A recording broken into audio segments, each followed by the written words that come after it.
Hey folks, and welcome to another episode of Crit Hit Reviews with your host, Arlyeon. On today's episode, I'll be talking about Studio NoClip's Zombie Night Terror, a real-time strategic brain-eating puzzle game. Find out if the most dead part of this night was the gameplay, or if it managed to successfully reanimate my interest again and again. A new craze has been spreading through the city, fueled by the illicit drug Romero. And we do mean a literal craze, given that a bad batch of Romero has been inextricably tied to the sudden zombification of its users. Faced with a sudden upsurge of brain-eating antagonists, it might not be long until the world becomes the land of the dead, especially since you're the one at the helm of this undead invasion.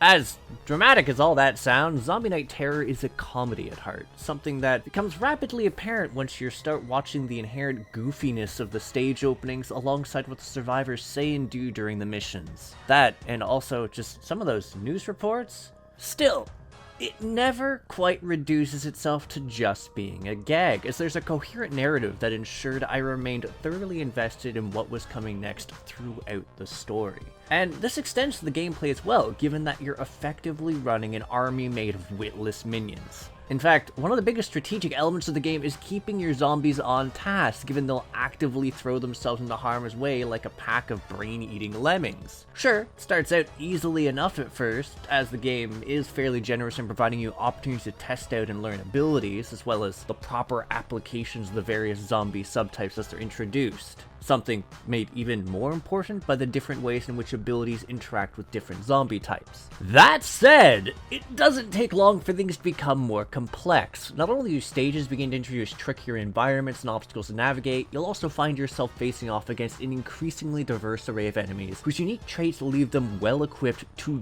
devastate your legions of corpses. So while earlier missions may wind up being relaxing rampages to the suburbs where you're tasked with building up bodies, later ones may simply task you with trying to survive against overwhelming forces or to reach a given point while balancing a limited amount of zombies. Frankly, I found myself surprised by the sheer amount of variety between the missions and the depths of the puzzles I wound up encountering in both the later stages or during the boss battles, especially when I began to factor in that every stage had an optional challenge. Some of these were pretty straightforward, like obliterating every human in a given stage, but others were far more grueling processes, like the speedrunning oriented challenges or those which limited you to using certain abilities. Strictly speaking, they represent some of the hardest hurdles I encountered in the game. Well, right alongside the two labyrinthine dark stages, which can go and suck eggs. So, I was definitely grateful. The process of restarting a stage was essentially instantaneous, especially since you need to do each of these stages in one go. And unlike their non-challenge variants, a few of them required some very finicky bits of timing. But you know what, let's move on from that to the graphics, and damn is this stylish. Like, there's a lot of love put into both the antagonists you meet, the areas you're rampaging through, and even the grotesque hordes you control. They all look great.